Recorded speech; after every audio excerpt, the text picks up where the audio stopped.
Bismillahirrahmanirrahim. Assalamualaikum warahmatullahi wabarakatuh. Alhamdulillahirabbil alamin.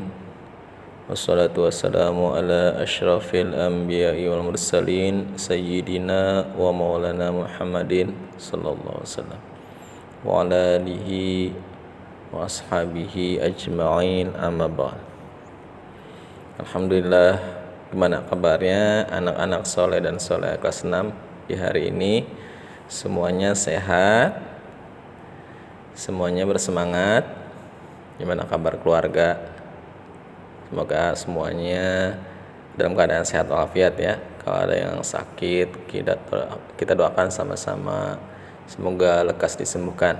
Amin ya Allah ya Rabbal alamin. Baik, pada hari ini insya Allah kita akan lanjutkan pembelajaran daring Al-Quran Hadis bab ketiga. Pada bagian kedua ini yaitu tentang kita mempelajari isi kandungan dari hadis keutamaan memberi. Nah, alhamdulillah. Ayo, siapa yang belum mengirimkan tugasnya nih, tugas hafalan hadisnya nih? Lihat ya, dengan terjemahnya, dengan artinya. Baik, kita lanjutkan. Buka bukunya halaman 33. Kita langsung ke situ. Kita baca bareng-bareng ya hadisnya. Bismillahirrahmanirrahim. An Ibni Umar radhiyallahu anhu anna Rasulullah sallallahu alaihi wasallam qala al-yadul ulya khairun minal yadis sufla fal yadul ulya hiyal munfiqatu was sufla hiyas sa'ilah. Muttafaqun alaih. Dari Abdullah bin Umar radhiyallahu anhu berkata bahwasanya Rasulullah sallallahu alaihi wasallam bersabda, tangan di atas lebih baik daripada tangan di bawah. Tangan di atas adalah yang menafkahkan atau memberi, dan tangan di bawah adalah yang meminta. Hadis riwayat Imam Bukhari dan Muslim. Alhamdulillah, kita sudah baca bersama-sama hadis keutamaan memberi dan terjemahnya. Dihafal ya. Untuk pertemuan ini yaitu tentang isi kandungan hadis keutamaan memberi. Nah, apa sih penjelasan, apa maksud dari hadis keutamaan memberi ini? Ada tentang tangan di atas, ada tentang tangan di bawah. Ini seperti apa? Nah, lihat halaman 33 bagian D. Nah, hadis ini menjelaskan bahwa harta atau rezeki yang Allah berikan kepada kita nih, ketika kita mendapatkan anugerah dari Allah, baik itu besar ataupun kecil. Nah, pada hakikatnya harta atau rezeki yang kita terima ini ada hak orang-orang yang membutuhkan, siapa saja mereka, seperti fakir, orang miskin, anak-anak yatim. Gimana? Ya, kita bisa memberikan kepada mereka secara langsung. Pak malu misalkan, ya bisa kita titipkan kepada panitia-panitia atau lembaga penyalur amal. Ya, ada panti-panti, atau kalau zaman sekarang mah banyak tuh ya. Misalnya kalau di masjid ada di dalam kotak kotak masjid tuh, kotak amal jariah tuh, kotak sedekah. Ya, gitu ya. Atau ada kalau kita mau belanja ke Alfamart atau ke Indomaret, di depannya itu ada kotak-kotak sedekah tuh amal jariah. Nah, itu bisa diisi, silakan. Barangkali saya ada kembalian nih, ada 500 rupiah. Saya punya kembalian nih, misalkan 200 rupiah atau 100 rupiah. Ya silakan, masukkan saja. Wah, syukur-syukur kalian bisa memberikan lebih banyak lagi. Misalkan 5.000, 10.000 atau lebih banyak lagi. Tapi yang terpenting adalah kita bisa memberikannya secara ikhlas. Nah, itu ya. Nah, itu perintah Allah dan Rasulnya. Agar apa? Agar kita menjadi orang yang dermawan, suka memberikan bantuan kepada orang yang membutuhkan. Nah, itu lihat paragraf kedua. Nah, tangan di atas lebih baik daripada tangan yang di bawah. Apa sih maksudnya? Tangan di atas itu yaitu artinya orang yang memberi. Lihat saja posisinya ketika kita nih misalkan memberi, tangannya ada di atas. Ya ada juga orang yang memberi tangannya ada di bawah.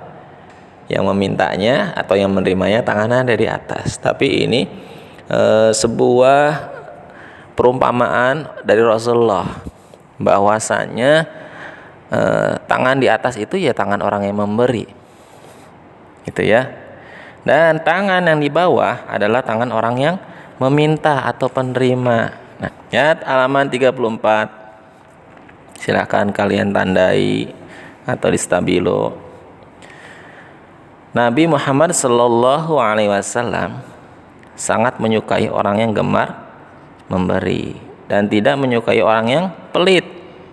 Tuh, kikir, bakhil. Nah, ini Rasulullah sangat menyukai. Bahkan Rasulullah mencontohkan dalam akhlaknya sehari-hari kepada para sahabat, kepada penduduk Mekah, kepada penduduk Madinah.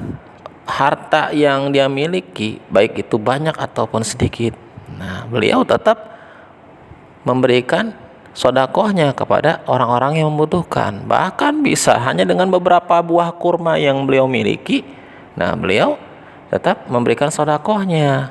Tuh, seperti itu mencontohkan Rasul dalam kehidupannya sehari-hari. Nah, tetapi Rasulullah tidak menyukai orang-orang yang meminta-minta atau malas bekerja. Apalagi, nah ini menjadi sebuah pekerjaan.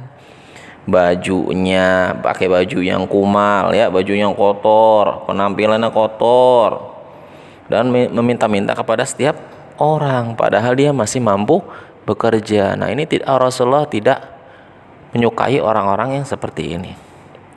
Nah, apa akibatnya?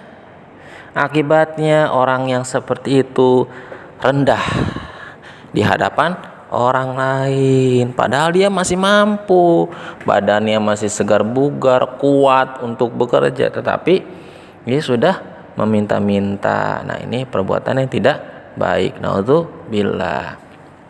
Lanjut. Nah, perintah Rasulullah, berusahalah dengan sekuat tenaga untuk bekerja. Nah, Rasulullah sangat menghargai nih orang-orang yang bekerja keras nih.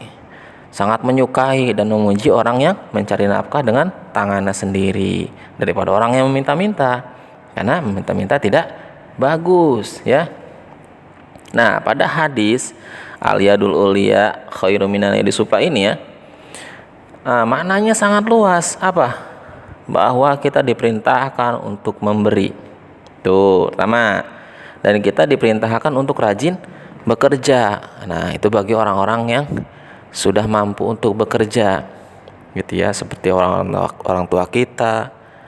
Itu seperti itu. Dan juga bagi kita apa nih kewajibannya? Rajin belajar. Halaman 35, lihat.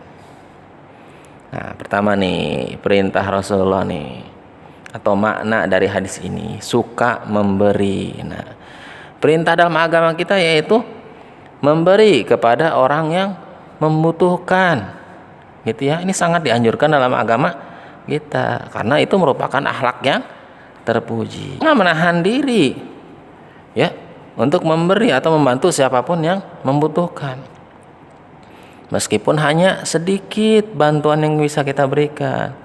Nah, sedikit itu lebih baik daripada tidak sama sekali. Karena apa? Menurut kita sedikit, menurut orang lain bisa saja itu sangat bermanfaat. Pak, saya cuma bisa ngasih 500 rupiah. Malu tapi Pak.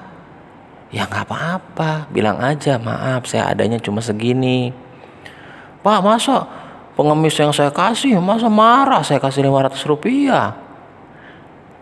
Apaan ngasih 500 rupiah? Nah, kita jangan berkata kasar. Nanti kalau kita berkata kasar kepada mereka, nanti amal kita hangus. Bilang aja, Bu, maaf saya cuma ada segini, tolong diterima ya. Nah, perkataan seperti itu, perkataan yang sopan, yang tidak menyakiti penerimanya itu baik ya, insya Allah tidak akan menghanguskan pahala kita gitu. Nah, lanjut.